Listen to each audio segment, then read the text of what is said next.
আজকে তো Sunday, Sunday মানে চিকেন ডে। আর সানডেতে চিকেন হবে না, এটা হয়? তাই বর সকাল সকাল বাজারে চলে গেল মাংস আনতে।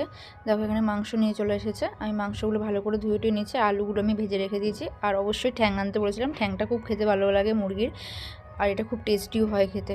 আর শীতকালে তো গরম গরম কষা মাংস, ওফ, আর কিচ্ছু লাগে না ভাই। তারপর মাংসগুলো ভালো করে ধুয়ে টুয়ে নিয়েছি। তারপর রসুন আদা পেস্ট আর সর্ষের তেল আর লবণ আর হলুদ দিয়ে ভালো করে ম্যারিনেট করে রেখে দেবো আধ ঘন্টা। তারপর কড়াইতে তেল গরম করে গোটা গরম মশলা আর তেজপাতা ফোড়ন দিয়ে পেঁয়াজগুলো ভালো করে হালকা লাল লাল করে ভেজে নিয়েছি।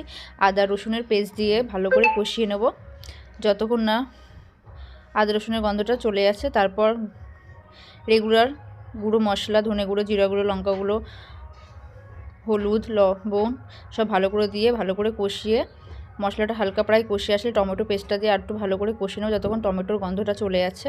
তারপর মাংসগুলো দিয়ে ভালো করে কষিয়ে নেবো। দেখো এখানে প্রায় কষানো হয়ে গেছে, আর দেখতে কত সুন্দর এসেছে, আর কালারটা খুবই সুন্দর। যাবে হালকা গরম জল দিয়ে নামানোর ফুটে আসলে নামানোর আগে গরম মশলা গুঁড়ো দিয়ে নামিয়ে ফেললাম।